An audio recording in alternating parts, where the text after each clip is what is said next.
ਪਹਿਲਾਂ ਤਾਂ ਇਹ ਦੱਸੋ ਨਾ ਕਿ 2025 ਕੀ ਕੁਛ ਹੋਇਆ ਸਿਆਸੀ, ਜ਼ਰਾ ਸਾਡੇ ਵੇਖਣ ਵਾਲਿਆਂ ਵਾਸਤੇ ਕਿ ਨਾ ਥੋੜਾ ਜਿਹਾ ਤਮਹੀਦ ਬਣੋ ਜ਼ਰਾ। देखो रिजवान साहब, अगर तुसी 2025 का तजिया करो तो एक गल तो बड़ी वाजे हो गई है कि हुकूमत की इस्टैबलिशमेंट की और जी PTI के दरमियान लड़ाई सी ना, वो कटन के बजाय बड़ी आखिरी स्टेज पर आ गई है, वध गई है।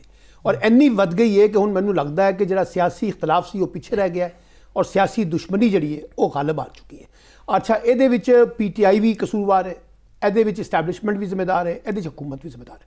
ਯਾਨੀ ਇੱਕ ਲਚਕ ਜਿਹੜੀ ਦਿਖਾਣੀ ਸੀ ਨਾ ਦਰਮਿਆਨੀ ਰਸਤਾ ਕੱਢਣ ਵਾਸਤੇ, ਉਹ ਕਿਸੇ ਨੇ ਨਹੀਂ ਦਿਖਾਈ ਔਰ ਸਾਰੇ ਆਪਣੀ ਜ਼ਿੱਦ ਦੇ ਉੱਤੇ ਜਿਹੜੇ ਨਾ ਰਹੇ। ਇੱਕ ਤਾਂ ਮੈਂ ਸਮਝਦਾ ਕਿ ਇਸ ਨੇ ਪਾਕਿਸਤਾਨ ਦੀ ਜਿਹੜੀ ਸਿਆਸੀ ਔਰ ਮਾਸ਼ੀ ਸੂਰਤ ਹਾਲ ਹੈ ਉਹਨੂੰ ਕਾਫੀ ਧੱਚਕਾ ਪਹੁੰਚਾਇਆ। ਦੂਜੀ ਗੱਲ ਇਹ ਕਿ ਹਕੂਮਤ ਦੀ ਅਚੀਵਮੈਂਟ ਨੂੰ ਅਗਰ ਤੁਸੀਂ ਮੇਰੇ ਕੋਲ ਪੁੱਛੋ ਤਾਂ तमाम तर ਮੁਸ਼ਕਿਲਾਤ ਦੇ ਬਾਵਜੂਦ ਉਹਨਾਂ ਨੇ ਜਿਹੜੀ 27ਵੀਂ ਤਰਮੀਮ ਸੀ ਔਰ 26ਵੀਂ ਤਰਮੀਮ ਸੀ ਉਹ ਮਨਜ਼ੂਰ ਕਰਵਾ ਲਈ ਔਰ ਜਿਸ ਤਰ੍ਹਾਂ ਮਨਜ਼ੂਰ ਹੋਈ ਉਹ ਵੀ ਸਾਰਿਆਂ ਨੇ ਵੇਖ ਲਿਆ। यानी कि हुकूमत के लोगों को भी नहीं पता सी कि तरमीम की है, वजीर कानून को भी नहीं पता सी कि तरमीम की है आखिरी रात तक, लेकिन उस तो बावजूद तरमीम पास हुई है। ਉਹਦੇ ਨਾਲ ਕੀ ਹੋਇਆ कि जी अदलिया सी ना ਉਹਦੀ शक्ल बदल गई है। अज अदलिया वो अदलिया नहीं है जी 26ਵੀਂ और 27ਵੀਂ तरमीम तो पहले सी, लेकिन हुकूमत को उसका फायदा होया है, एस्टैबलिशमेंट को उसका फायदा होया है और जजां के अंदर जी तकसीम सी, अदलिया के अंदर जी तकसीम सी, उन्होंने हुकूमत ने बड़े शानदार तरीके के नाल जिन्होंने कहते हैं ना अपने कार्ड खेले ने, इस्तेमाल किया और अपना फायदा चुकया। एक गल डेवलपमेंट होगी। तीजी गल हुई जी तुसी अपने इंट्रो च क्या है कि PTI जी है बहरहाल एक बड़ी पॉपूलर जमात है, एक बड़ी वड्डी जमात है, उन्हें सब तो ज़्यादा वोट भी लए ने। 8 फरवरी के इंतखाबात के भी उन्होंने अपना पूरा जोर ला दिखाया है, साबित किया है। लेकिन उस तो बावजूद बानी PTI के हवाले नाल वो कोई बड़ी तहरीक चलाने के कामयाब नहीं हो सके। एक तो वजह यह हो सकती है सिंपली कोई PTI का हमदर्द कह सकता है कि जी इस वजह से तहरीक नहीं चल सकी क्योंकि हुकूमत ने और इस्टैबलिशमेंट ने हथ बने। लेकिन सर उस हथ बनने के बावजूद PTI जी है जिन्होंने रजिस्ट करना चाहिए सी, वो अपनी दाखिली कशमोकश के इन्नी उलझ के रह गई है कि वो पार्टी नज़र नहीं आती। हुण लगता है कि इमरान खान है या PTI का सपोर्टर है या उसका वोटर है, विच जी क्यादत है वो मुख्तलिफ ग्रुपों के वंडी गई है। और वो अंदर किसी को कहा गया कि जनाब एस्टैबलिशमेंट के बंदे ने, किसी को कहा गया कि बानी PTI के करीब ने। अली अमीन गंडापुर की रुखसती हो गई, तुसीं देखिया जिस तरह की हुई। फिर सोहेल आफरीदी की जी आमद हुई, वो बड़ा इतराज़ उठ चुकया गया। फिर पार्टी जी है पार्टी लोगों तो हट के वो भैनों के कंट्रोल से चली गई, अलीमा खान उहदे ज़्यादा बालादस्त हो गई।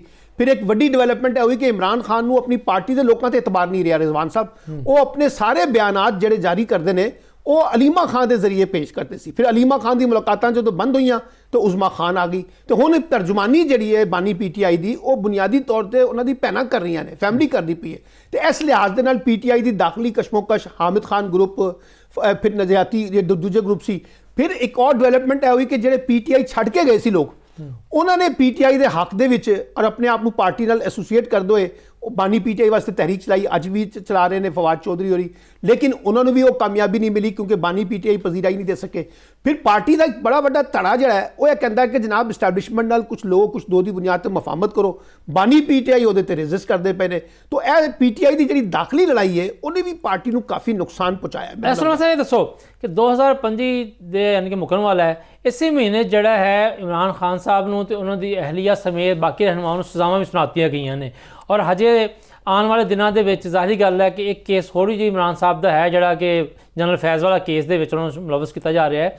सज़ावां दे नाल PTI का मोराल तो बिल्कुल डाउन हो गया। PTI नाल गल करो तो बिल्कुल जैसे मरी मुक्की PTI है इस टाइम। देखो सर गल है कि सज़ावां देण दे नाल इमरान खान कमज़ोर नहीं होया, इमरान खान मजबूत होया है, उहदे हमदर्दी का वोट वधिया है। सबनों पता है यह पोलिटिकल विक्टिमाइजेशन जी है, सियासी इंतकाम जड़ा है, यह भट्टो तो शुरू हो जाओ, बेनज़ीर तक आ जाओ, बेनज़ीर तो चलो तो नवाज शरीफ तक आ जाओ, नवाज शरीफ तो चलो तो इमरान खान ते आ जाओ। ये सारा साडी तारीख का हिस्सा है। सबनों सज़ावां हुई ने, यही सज़ावां नवाज शरीफ को भी दित्तियां गईयां सी, तुहानूं याद है, और यही सज़ावां बेनज़ीर भट्टो के खिलाफ भी इस्तेमाल हुई ने, यही सज़ावां भट्टो के खिलाफ फांसी की सज़ा भी आई है।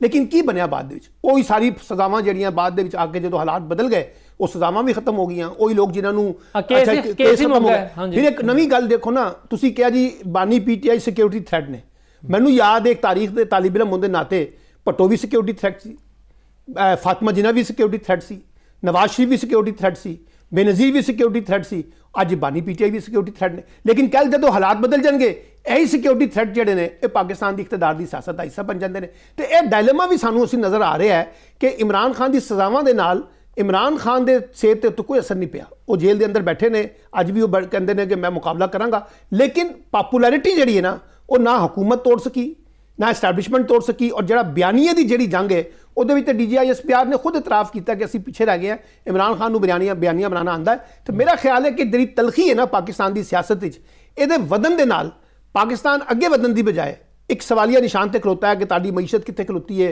ਤੁਹਾਡੀ ਸਿਕਿਉਰਿਟੀ ਕਿੱਥੇ ਖਲੋਤੀ ਹੈ, ਤੁਹਾਡਾ ਗਵਰਨੈਂਸ ਦਾ ਨਿਜ਼ਾਮ ਕਿੱਥੇ ਖਲੋਤਾ ਹੈ। ਫਿਰ ਨਵੇਂ ਸੂਬਿਆਂ ਦੀ ਬਹਿਸ ਵੀ ਸ਼ੁਰੂ ਹੋ ਗਈ, ਕੋਈ ਮੁਕਾਮੀ ਹੁਕੂਮਤ ਦੀ ਗੱਲ ਕਰਦਾ ਹੈ, ਕੋਈ ਨਵੇਂ ਸੂਬੇ ਦੀ ਗੱਲ ਕਰਦਾ ਹੈ। ਇਹ ਦੱਸੋ ਸਲਮਾਨ ਸਾਹਿਬ, ਇਹ ਦੱਸੋ ਕਿ 2025 ਤੇ ਜ਼ਾਹਿਰ ਜਿਹੋ ਜਿਹਾ ਗੁਜ਼ਰ ਗਿਆ ਔਰ ਫੌਜ, ਹਕੂਮਤ ਤੇ PTI, ਇਹ ਤਿੰਨ ਫਰੀਕਾਂ ਦੀ ਜਿਹੜੀ ਆਪਸ ਦੀ ਲੜਾਈ ਹੈ, ਇਹ ਵੱਧਦੀ ਜਾ ਰਹੀ ਹੈ, ਮੁੱਕੀ ਨਹੀਂ ਹੈ ਤੇ ਨਾ ਹੀ ਮੁੱਕਣ ਦਾ ਚਾਂਸ ਨਜ਼ਰ ਆਉਂਦਾ ਪਿਆ। 2026 ਦੇ ਵਿੱਚ ਜਿਸ ਤਰ੍ਹਾਂ ਕਿ ਇਹਨਾਂ ਨੇ ਮੁਤਹਿਦਾ ਜਿਹੜਾ ਆਈਨ ਤਹਫ਼ੁਜ਼ ਮੁਹਾਜ਼ ਹੈ, ਉਹਨਾਂ ਨੇ ਐਲਾਨ ਕੀਤਾ ਫਰਵਰੀ ਦੇ ਵਿੱਚ ਅਸੀਂ ਤਹਿਰੀਕ ਚਲਾਵਾਂਗੇ। ਤੁਸੀਂ ਕੀ ਵੇਖ ਰਹੇ ਹੋ ਕਿ 2026 ਦੇ ਵਿੱਚ PTI ਜਿਹੜੀ ਹੈ ਕੋਈ ਮੁਅੱਸਰ ਇਹਤਜਾਜੀ ਤਹਿਰੀਕ ਚਲਾ ਸਕਦੀ ਹੈ ਕਿ ਨਹੀਂ ਚਲਾ ਸਕਦੀ? ਨਹੀਂ, ਮੌਜੂਦਾ ਸੂਰਤ ਹਾਲ ਦੇ ਵਿੱਚ ਮੈਨੂੰ ਨਹੀਂ ਲੱਗਦਾ ਕੋਈ ਵੱਡੀ ਅਵਾਮੀ ਤਹਿਰੀਕ 2026 'ਚ ਚੱਲੇ, ਇੱਕ ਗੱਲ।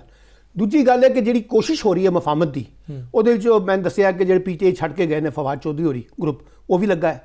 ਖੁਦ ਹਕੂਮਤ ਦੇ ਅੰਦਰ ਵੀ ਤੁਸੀਂ ਦੇਖਿਆ ਖਾਜਾ ਰਫੀਕ ਸ਼ਹੀਦ ਫਾਊਂਡੇਸ਼ਨ ਦੀ ਬਰਸੀ ਦੇ ਉੱਤੇ ਰਾਣਾ ਸਨਾਉल्ला ਨੇ, ਖਾਜਾ ਸਾਦ ਰਫੀਕ ਨੇ, ਆਜ਼ਮ ਨਜ਼ੀਰ ਤਾੜੜ ਨੇ ਕਿਹਾ, ਫਿਰ ਵਜ਼ੀਰ ਆਜ਼ਮ ਨੇ ਪੇਸ਼ਕਸ਼ ਕੀਤੀ ਮਫਾਹਮਤ ਦੀ। ਅੱਛਾ, ਫਿਰ ਉਸ ਤੋਂ ਬਾਅਦ ਤਹਫ਼ੁਜ਼ ਆਈਨ ਪਾਕਿਸਤਾਨ ਨੇ ਕਿਹਾ ਜੀ 5.5 ਨੁਕਾਤ ਨੇ ਅਸੀਂ ਗੱਲ ਕਰਨਾ ਚਾਹੁੰਦੇ ਹਾਂ। ਇਹ ਮਫਾਹਮਤ ਦਾ ਏਜੰਡਾ ਤੇ ਬੜਾ ਅੱਛਾ ਹੈ, ਲੇਕਿਨ ਉਹਦੇ ਵਾਸਤੇ ਜਿਹੜਾ ਹਾਲਾਤ ਪੈਦਾ ਕਰਨੇ ਸੀ ਨਾ, ਮਾਹੌਲ ਬਣਾਉਣਾ ਸੀ, ਉਹ ਨਹੀਂ ਬਣ ਪਾ ਰਿਹਾ। ਇਸ ਵਾਸਤੇ ਮੈਨੂੰ ਲੱਗਦਾ ਹੈ ਕਿ ਟਕਰਾਅ ਵੀ ਵਧੇਗਾ, ਤਲਖੀ ਵੀ ਵਧੇਗੀ। ਬਾਨੀ PTI ਇੰਨੀ ਆਸਾਨੀ ਨਾਲ ਨਾ ਐਸਟੈਬਲਿਸ਼ਮੈਂਟ ਦੇ ਹੱਥ ਆਉਣਗੇ, ਨਾ ਹਕੂਮਤ ਦੇ ਹੱਥ 'ਚ ਆਉਣਗੇ, ਨਾ ਆਪਣੀ PTI ਦੇ ਹੱਥ 'ਚ ਆਉਣਗੇ, ਜਿੱਥੇ PTI ਉਹਨਾਂ ਨੂੰ ਲੈ ਕੇ ਜਾਣਾ ਚਾਹੁੰਦੀ ਹੈ ਕਿ ਮਫਾਹਮਤ ਕਰ ਲਈ ਜਾਵੇ, ਐਸਟੈਬਲਿਸ਼ਮੈਂਟ ਨਾਲ ਕੁਝ ਦੇ ਕੇ ਦੇਣਾ ਗੱਲ। ਲੇਕਿਨ ਸਲਮਾਨ ਸਾਹਿਬ, ਜਿਸ ਤਰ੍ਹਾਂ ਤੁਸੀਂ ਗੱਲ ਕਰ ਰਹੇ ਹੋ, ਵਜ਼ੀਰ ਆਜ਼ਮ ਨੇ ਤਾਂ ਪੇਸ਼ਕਸ਼ ਕੀਤੀ, ਲੇਕਿਨ ਉਸ ਤੋਂ ਬਾਅਦ ਅਲੀਮਾ ਖਾਨ ਸਾਹਿਬ ਦਾ ਬਿਆਨ ਆ ਗਿਆ, ਉਹਨਾਂ ਨੇ ਕਿਹਾ ਜਿਹੜਾ ਜਾ ਕੇ ਮੁਫਾਹਮਤ ਦੀ ਗੱਲ ਕਰੇਗਾ ਉਹ ਗद्दार ਹੈ। ਨਹੀਂ, ਸਵਾਲ ਹੈ ਕਿ ਵਜ਼ੀਰ ਆਜ਼ਮ ਦੀ ਹੈਸੀਅਤ ਕੀ ਹੈ? ਵਜ਼ੀਰ ਆਜ਼ਮ ਤੇ ਉਹ ਸੁਹੇਲ ਆਫਰੀਦੀ ਦੀ ਇੱਕ ਮੁਲਾਕਾਤ ਨਹੀਂ ਕਰਾ ਸਕਦਾ ਬਾਨੀ PTI ਦੇ ਨਾਲ, ਪਹਿਲੀ ਗੱਲ। ਵਜ਼ੀਰ ਆਜ਼ਮ ਤੇ ਜਿਹੜੀਆਂ ਸਜ਼ਾਵਾਂ ਮਹਿਮੂਦ ਰਸ਼ੀਦ ਨੂੰ, ਇਜਾਜ਼ ਚੌਧਰੀ ਨੂੰ, ਯਾਸਮੀਨ ਰਾਸ਼ਿਦ ਨੂੰ, ਉਮਰ ਚੀਮੇ ਨੂੰ ਮਿਲ ਰਹੀਆਂ ਨੇ, ਉੱਥੇ ਕੁਝ ਨਹੀਂ ਕਰ ਸਕਦੇ। ਯਾਨੀ ਵਜ਼ੀਰ ਆਜ਼ਮ ਤੇ ਬੇਬਸ ਹੈ। ਇਹ ਸਭ ਨੂੰ ਪਤਾ ਹੈ ਕਿ ਹਾਲਾਤ ਕਿੱਥੇ ਨੇ ਔਰ ਕਿਹੜੇ ਫੈਸਲਾ ਕਰਨ ਵਾਲੇ ਲੋਕ ਨੇ, ਕਿੱਥੇ ਫੈਸਲੇ ਹੁੰਦੇ ਨੇ। ਵਜ਼ੀਰ ਆਜ਼ਮ ਪਪਿਟ ਨੇ ਇੱਥੇ, ਔਰ ਇਸ ਤਰ੍ਹਾਂ ਦਾ ਪਪਿਟ ਜਿਹੜਾ ਹੈ ਸਾਡੀ ਹਕੂਮਤ ਦੇ ਅੰਦਰ ਹਮੇਸ਼ਾ ਤੋਂ ਕਾਮਯਾਬ ਰਿਹਾ। ਲੇਕਿਨ ਇੱਕ ਵਕਤ ਆਉਂਦਾ ਹੈ ਉਹ ਪਪਿਟ ਵੀ ਕਦੀ ਫਟ ਜਾਂਦਾ ਹੈ, ਬਬਲ ਜਿਹੜਾ ਹੈ। ਕਿਉਂਕਿ ਜਿਸ ਕਿਸਮ ਦੀ ਹਕੂਮਤ ਇਸ ਵਕਤ ਚੱਲ ਰਹੀ ਹੈ, ਤੁਸੀਂ ਹਕੂਮਤ ਦੇ ਲੋਕਾਂ ਨਾਲ ਨਿੱਜੀ ਮਹਿਫਲਾਂ 'ਚ ਗੱਲ ਕਰੋ ਨਾ, ਉਹ ਦੱਸਦੇ ਨੇ ਸਾਡੇ ਹੱਥ ਤੇ ਪੈਰ ਬੰਨੇ ਨੇ।